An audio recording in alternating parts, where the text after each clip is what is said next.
What is variety when it comes to learning a foreign language? Here's what I want to talk to you about in this video. I'm Natalia. I explore the practical aspects of learning a foreign language, and I create the methodology for adult learners to achieve native-like fluency in the target language. I'm passionate about methodology. I'm passionate about helping people achieve native-like fluency. This is what inspires me to move forward, and I look forward to talking about my thoughts and my findings with you. Maybe you have something to contribute, or maybe my findings will be helpful and relevant. First, I'm going to outline what I mean by variety when it comes to the language itself. How can you create variety in your mastery of the language?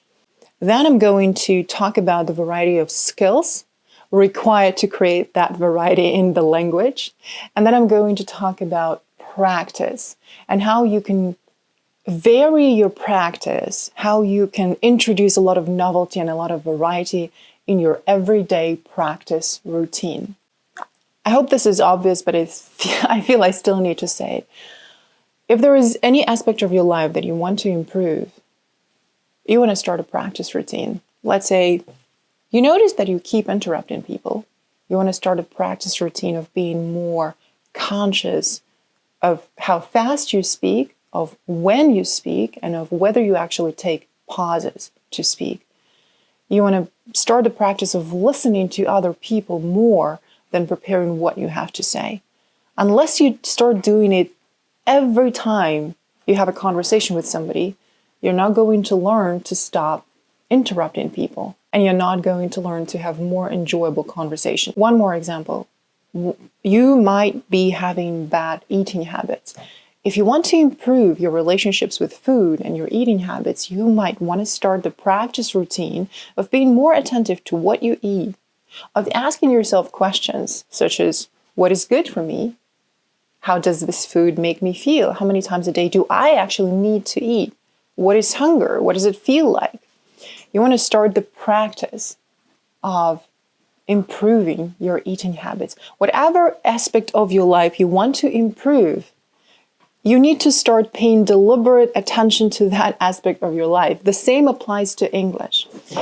What I see a lot of advanced level students do, those people who have been learning English for years, for decades, and they think they're very good. However, they still feel this urge to do more because they know they can do more. They feel that they can do more, and they still feel that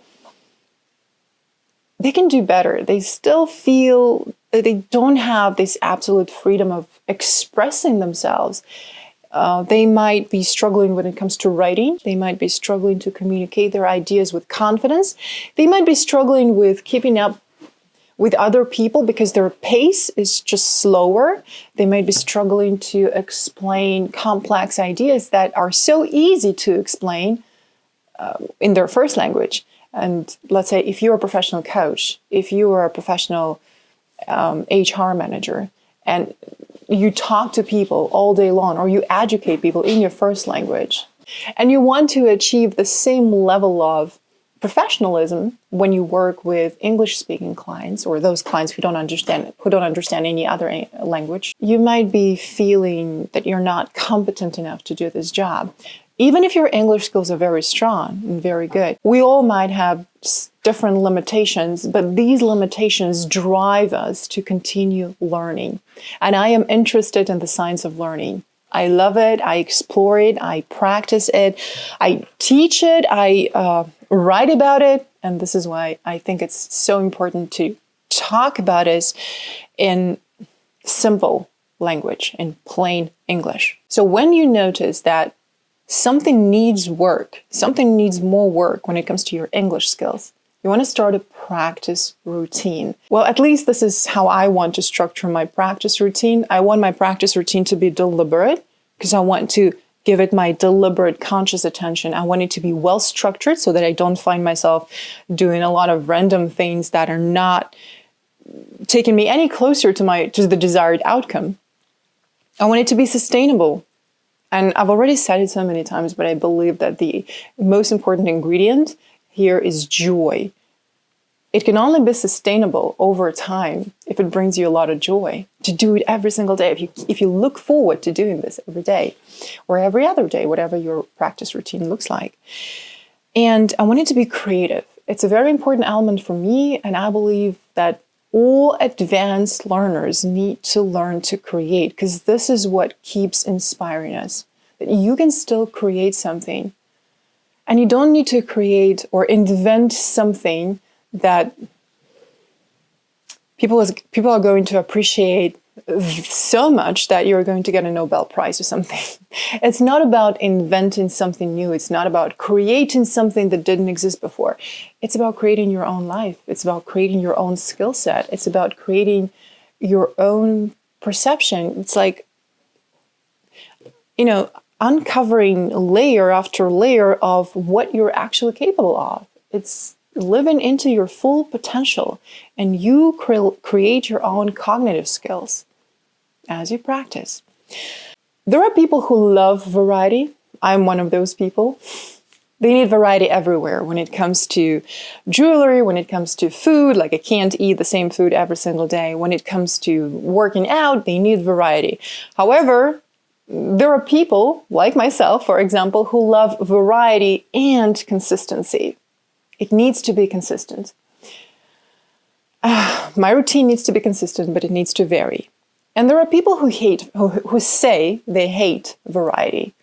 They need something that is predictable, repeatable, not necessarily scalable, but something they can be certain about.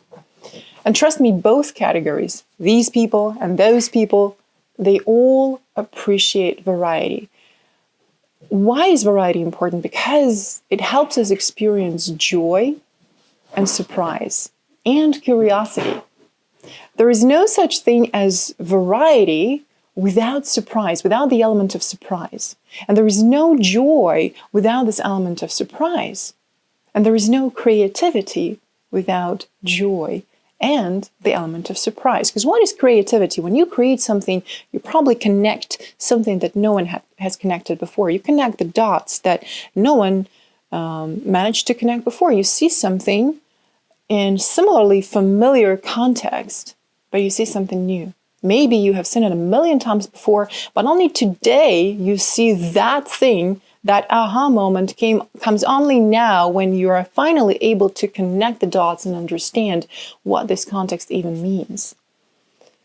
Even if you are the kind of person who would say, I hate variety, I like stability, stay with me, you're going to like it. The language itself, well, I'm going to talk about the English language right now specifically, offers us a range of opportunities. And there's a lot of variety in the language. We are mostly interested in the speaking skills.